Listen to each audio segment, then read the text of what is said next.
감사합니다. 설은 민족 고유의 큰 명절이지요. 설 명절에 우리는 세배를 하면서 새해 복 많이 받으세요라고 인사를 하지만 새로 시작하는 의미에서의 새해보다는 그냥 덕담의 의미가 더 강합니다.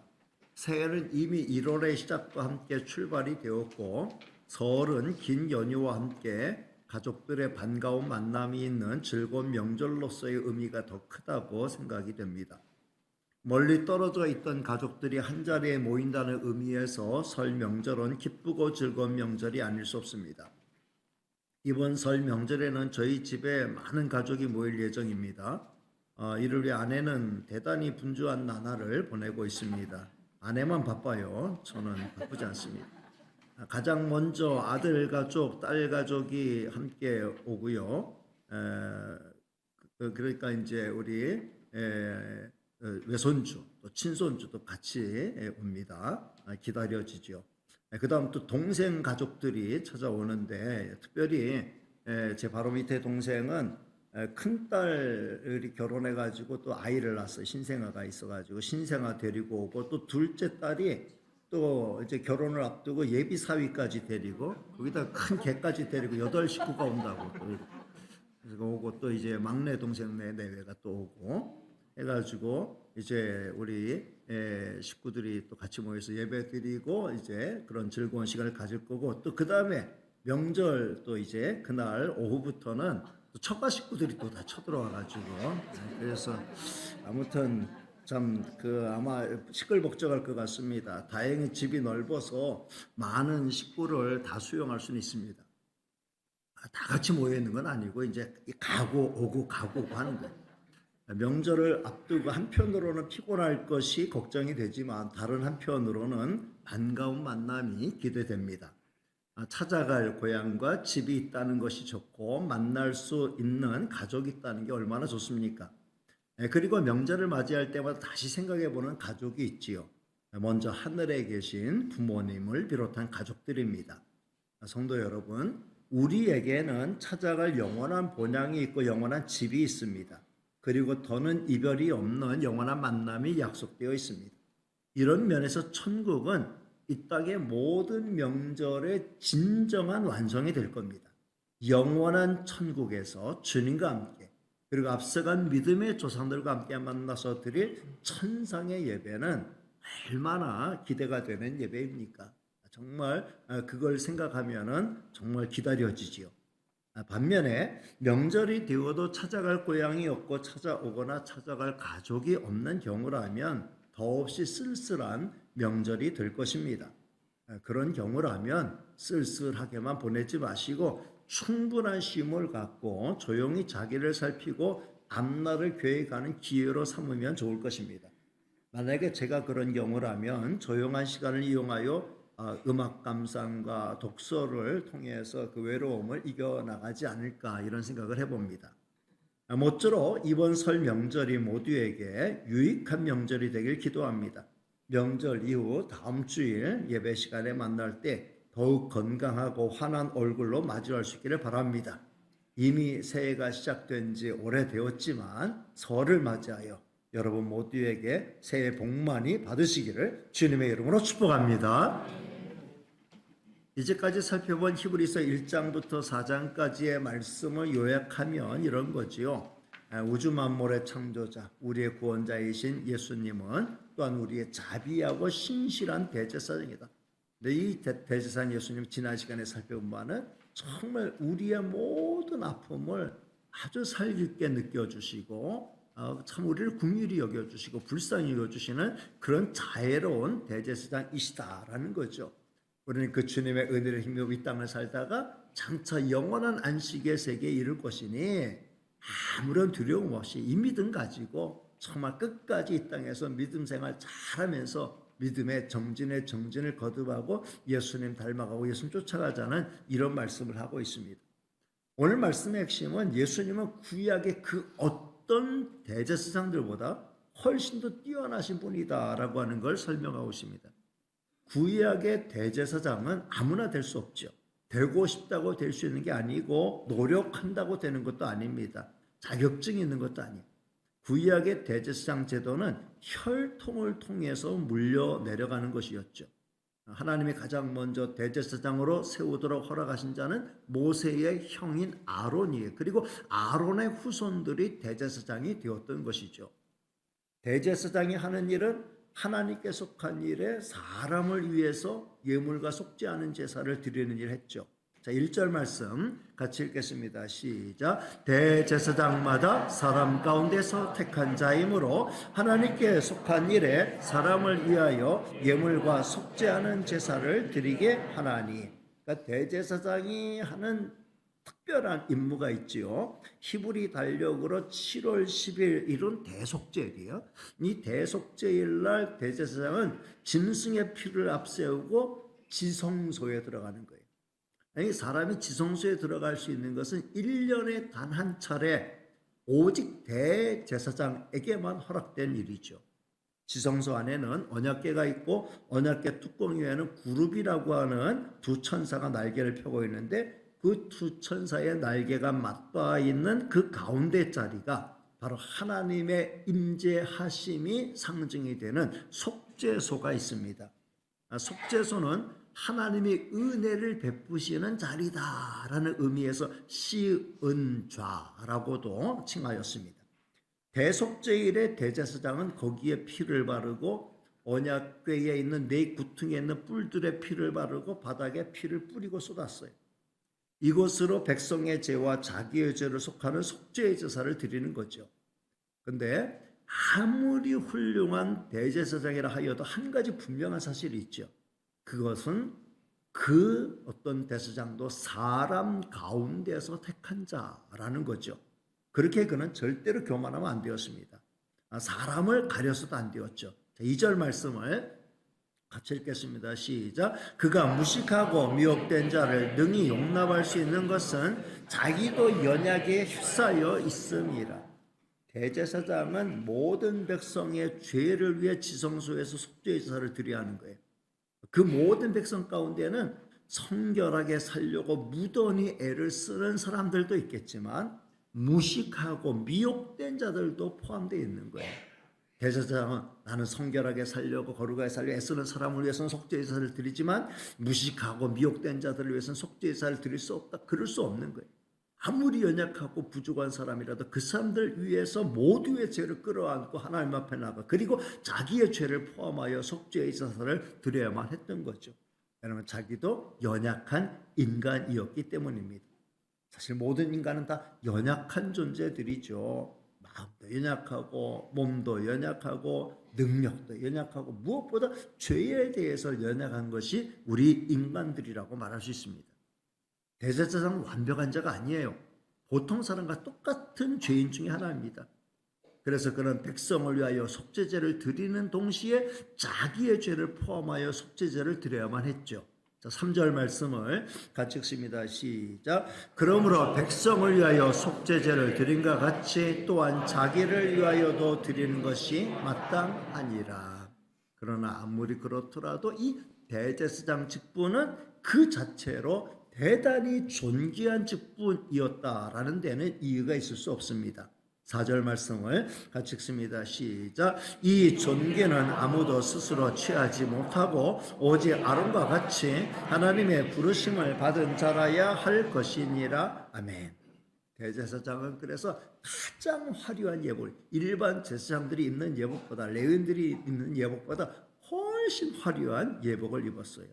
그래서 그냥 금빛이 번쩍번쩍거리는 이런 예복 그 머리에 관까지 이렇게 쓰게 되는데 그런데 그 화려한 옷에는 핏자국이 선명하게 묻어 있었어요.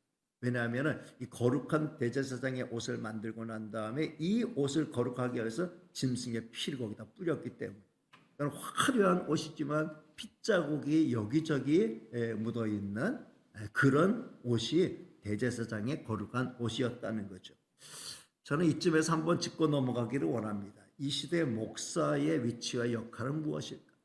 구약의 제사장들과의 관계 속에 연속성과 불연속성이 있는 건 무엇인가?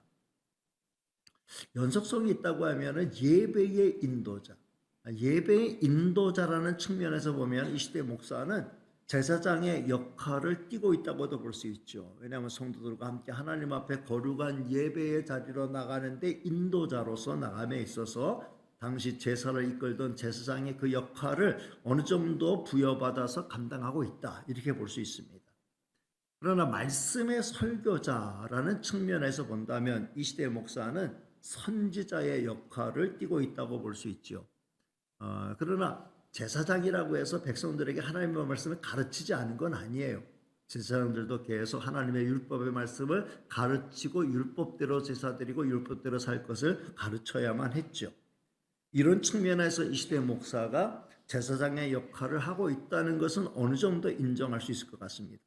그러나 분명한 것은 우리에게는 가장 완벽한 대제사장 예수 그리스도가 계시다는 거죠.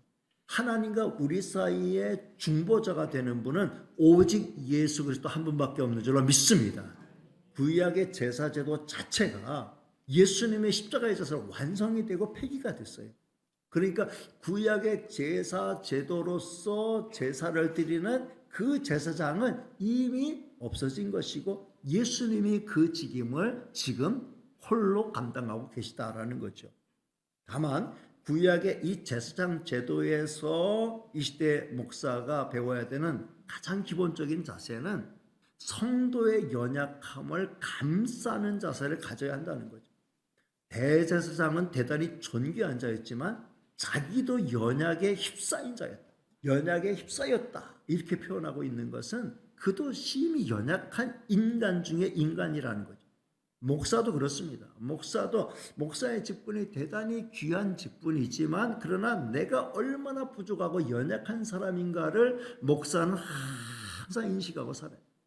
나는 부족한 사람이다. 나는 심히 연약한 사람이라는 것을 항상 깨우치면서 그러면서 하나님 앞에 엎드리고 내 연약함과 부족함을 주님의 은혜로 채움받기를 사모해야만 되고 그 다음에 성도들을 연약한 성도들을 끌어안을 수 있는 저들을 품을 수 있는 넓은 마음을 항상 가지고 있어야 된다.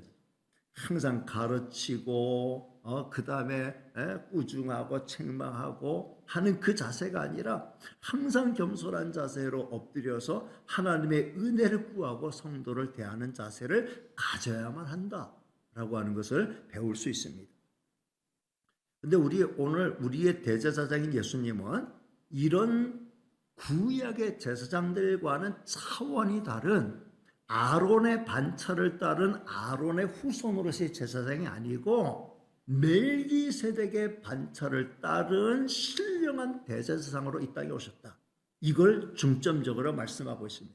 자, 5절과 6절 말씀을 같이 읽겠습니다. 시작. 또한 이와 같이 그리스도께서 대제사장 되심도 스스로 영광을 취하심이 아니요 오직 말씀하신 이가 그에게 이르시되 너는 내 아들이니 내가 오늘 너를 낳았다 하셨고 또한 이와 같이 다른 데서 말씀하시되 내가 영원히 멜기세덱의 반차를 따르는 제사장이라 하셨으니. 예수님은 아론이 아닌 멜기세덱이라고 하는 분의 반차를 따라서 그 계열로 대제사장이 되신 것이다 이렇게 말씀합니다. 그럼 이 멜기세덱이라고 하는 분이 어떤 분이냐? 11절 말씀을 읽겠습니다. 시작. 멜기세덱에 관하여는 우리가 할 말이 많으나 너희가 듣는 것이 두나무로 설명하기 어려워. 멜기세덱의 반차를 따랐다 하는 얘기를 꺼내놓고 히브리서 기자가 멜기세덱에 대해서 설명하려고 하니까 굉장히 복잡한 생각이 들었다는 거죠. 당장 설명을 안 하고 다른 이야기를 좀 하고 난 다음에 그 다음에 이제 드디어 멜기세덱에 관한 자세한 설명을 하는 게 7장 1절부터 10절까지 나오는 거예요. 7장 1절부터 10절까지에 나온 멜기세덱에 관한 그 논지를 간단히 요약하면 이런 거죠. 멜기세덱은 창세기에 보면 아브라함 시대에 등장하는 살렘 왕이에요.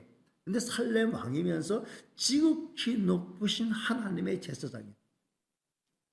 그런데 이 제사장이라고 하는 제도는 사실은 그 다음 아브라함부터 한 500년 지나서 모세 시대 때에 하나님 율법으로 제사 제도를 만드시고 제사장을 세운 거고 모세의 형 아론이 첫 번째 제사장이 된 거잖아. 그러니까 아브라함의 시대하고 아론이 대제사장이 된 시대하고는 500년 정도의 이 갭이 있는 거예요. 이 아브라함 시대에 이 멜기세덱은 하나님의 제사장으로 세움을 받은 자였다라고 하니까 아론의 후손으로 제사장이 아니라는 거죠. 다른 신령한 차원의 제사장이었고, 그리고 이 멜기세덱이 하는 존재 자체가 대단히 신비로운 존재였다는 거죠. 그러니까 성자의 어떤 모형으로서 하나님께서 한번 보여주신 그런 어떤 모델이 아닌가, 그렇게 생각할 수 있다는 거예요. 이 멜기세덱과 아브라함의 관계가 아주 특별한 건 뭐냐면, 이 아브라함이 동생 조카 롯을 구출하여 전쟁에서 승리하고 돌아올 때 살렘 왕 멜기세덱에 나와서 축복을 하니까 그 앞에 무릎을 꿇고 축복을 받고 자기의 전리품의 10분의 1을 떼어서 11조를 그에게 바쳤다는 거예요. 이게 큰 의미가 있다는 거죠. 멜기세덱이라는 존재가 아브라함이라고 하는 믿음의 조상보다 월등히 뛰어난 존재였다는 게, 아브라함이 그에게 11조를 드리고 그의 축복을 받았다라는 거예요. 이 개념에서 멜기세덱은 아브라함의 500년 후손인 아론보다, 그리고 아론의 후손인 어떤 대제사장보다 훨씬 우위에 있는 자가 맞다라는 거죠. 이 멜기세덱, 하나님의 영원한 제사장의 반열을 쫓아서 예수님이 대제사장이 되신 것이다, 이런 논리로 설명을 하는 것입니다. 예수님은 아론의 반차를 따라 대제사장 된 게 아니죠. 예수는 레위 지파 출신이 아니잖아요. 예수님은 이 존귀한 직분을 멜기세덱의 반차를 따른 제사장으로서 된 것이다. 하나님이 그렇게 하셨다라는 거죠. 그래서 이렇게 봤을 때 예수님은 구약의 대제사장들과는 차원이 완전히 다른 거예요. 아브라함, 그리고 야곱의 세 번째 아들인 레위, 그들의 오랜 후손인 모세나 아론보다, 그 아론의 자녀들 대제사장보다 훨씬 뛰어난 분이다라는 거예요. 그런데 더 놀라운 건, 이런 놀라운 신분인 대제사장 예수님은 우리 위에 군림하고 영광을 홀로 쟁취하는, 홀로 차지하는 그런 제사장이 아니라 우리 위에 친히 낮아지시고 고난받는 제사장이 되셨다라는 거죠. 자, 7절 말씀을 같이 읽겠습니다. 시작. 그는 육체에 계실 때에 자기를 죽음에서 능히 구원하실 이에게 심한 통곡과 눈물로 간구와 소원을 올렸고 그의 경건하심으로 말미암아 들으심을 얻었느니라. 심한 통곡과 눈물로 간구와 소원을 올렸다. 예수님이 십자가를 앞에 두고 겟세마네 동산에서 흘린 눈물의 기도는 압권이지. 얼마나 심한 통곡과 눈물의 기도를 올리셨는지 성경의 기록을 보면 땀이 피가 되어 떨어질 정도로 그렇게 기도. 우리가 아무리 열심히 기도해도 등이 땀으로 젖어서 옷이 참 이렇게 짤 정도가 되는 경우는 있어도 땀방울이 핏방울 되어 떨어질 정도로 우리는 그렇게 집중해서 간절히 기도하지만, 예수님은 그렇게 진액을 쏟아서 기도하셨다라는 거예요. 사력을 다해 눈물로 기도하셨다라는 거예요. 이어서 8절로부터 10절까지 말씀을 같이 읽겠습니다. 시작. 그 아들이시면서도 받으신 고난으로 순종함을 배워서 온전하게 되셨은즉 자기에게 순종하는 모든 자에게 영원한 구원의 근원이 되시고 하나님께 멜기세덱의 반차를 따른 대제사장이라 칭하심을 받으셨느니라. 아멘. 예수님은 존귀한 하나님의 아들. 근데 그 모든 영광과 존귀를 홀로 받으시기 합당한 분이 우리의 구원을 위해서 기꺼이 그 영광의 보좌를 다 비우시고 낮고 천한 이 땅에 오시고 고난의 자리에 내려앉으시고 십자가 저주의 나무에 매어 달려 그 온갖 고난을 아주 순종함으로 보이셨다는 거예요.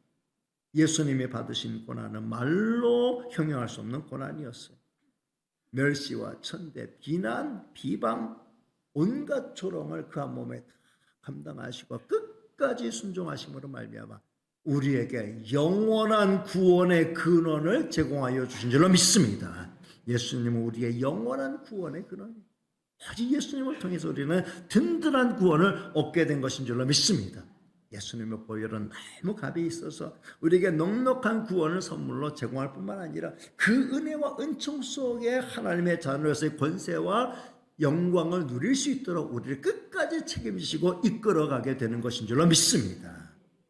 저는 오늘 말씀을 통해 다음 세 가지를 마음에 담아가기를 원합니다. 첫째는 예수님은 완벽한 대제사장입니다.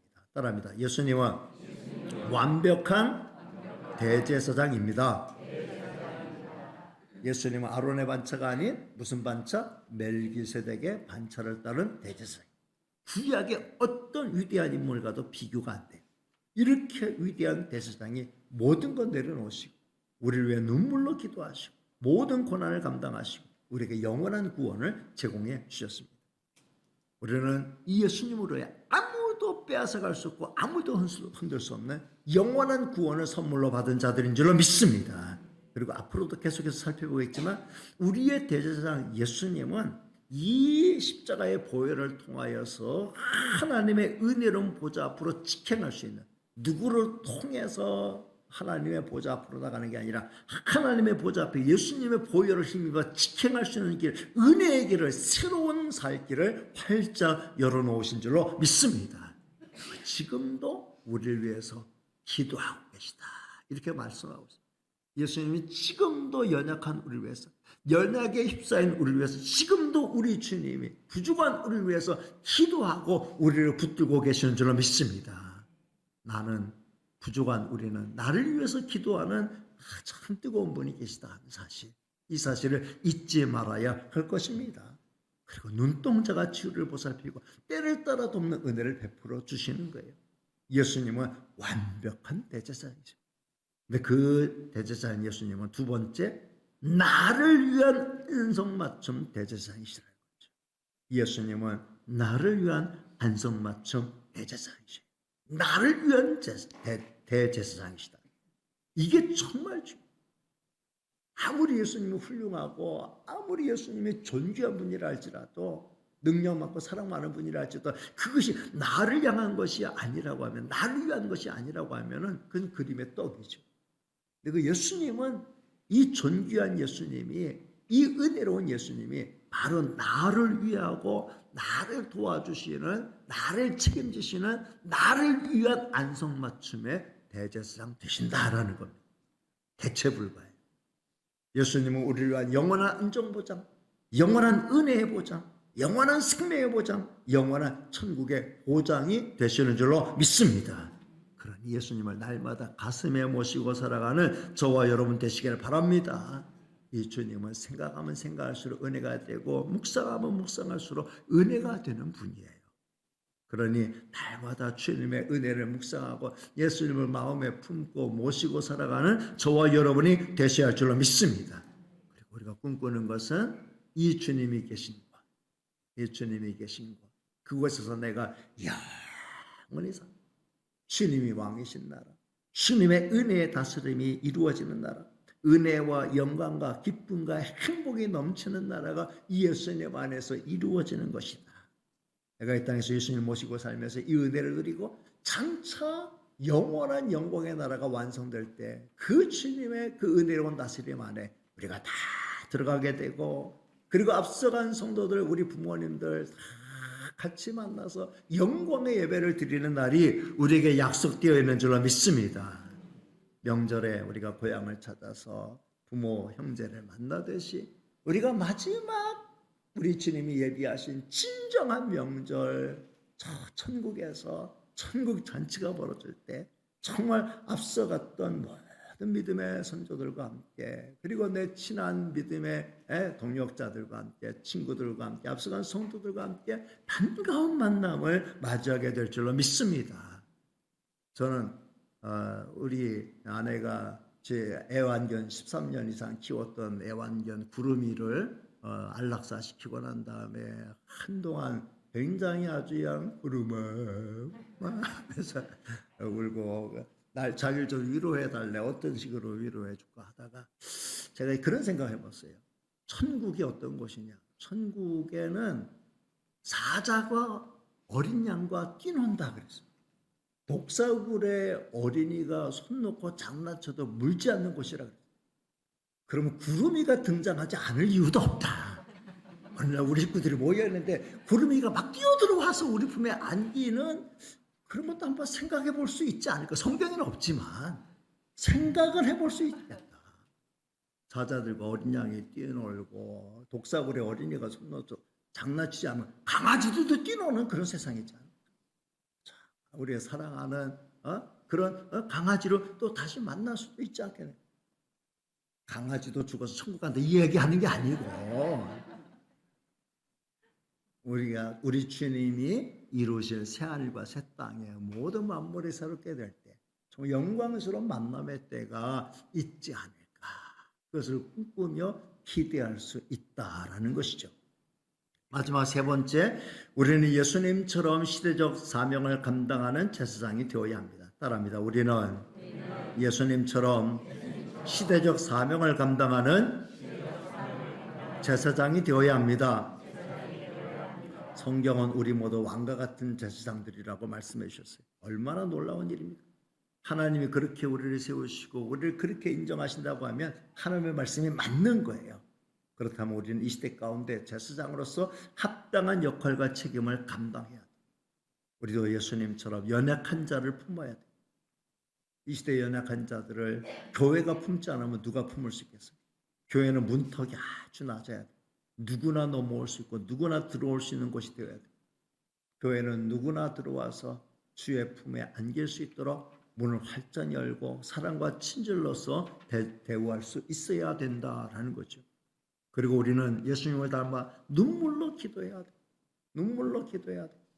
그 거룩하고 존귀와 능력 있는 예수님도 눈물로 기도하며 하나님 아버지의 은혜와 도움을 구했다고 하면은 한없이 부족한 우리, 연약에 휩싸여 있는 우리는 다 기도하고 하나님의 은혜를 힘입어야 할 줄로 믿습니다. 그래야 비로소 조금 감당할 수 있는 거예요.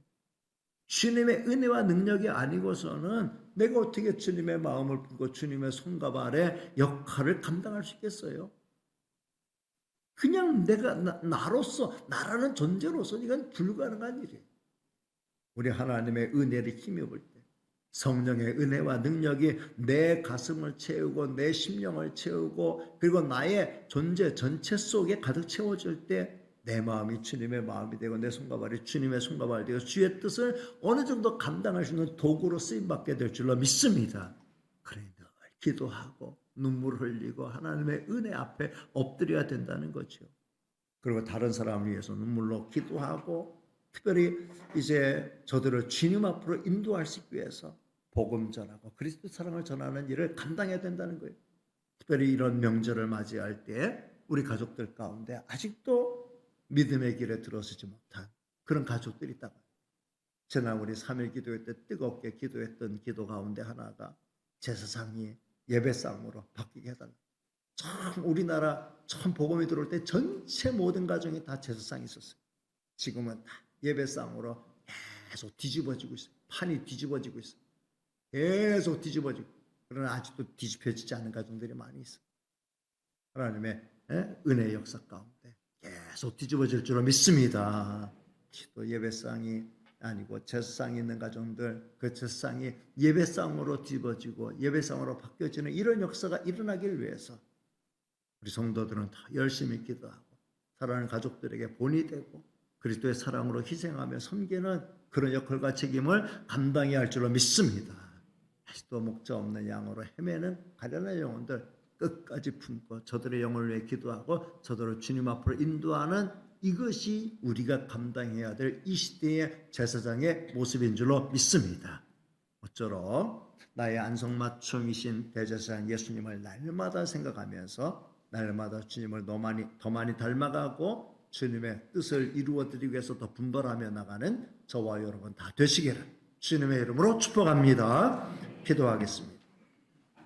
은혜로우시고 사랑 많으신 하나님 감사합니다. 오늘도 저희를 사랑해 주시고 하나님 앞에 불러주셨으니 감사합니다. 명절 앞두고 모였습니다. 반가운 이제 설 명절 맞이하게 하시고 우리 주님 안에서 맞이할 영원한 천국의 잔치를 소망하면서 믿음으로 잘 준비해가는 우리가 되게 하여 주옵소서. 모든 말씀 예수님의 이름으로 기도하옵나이다. 아멘.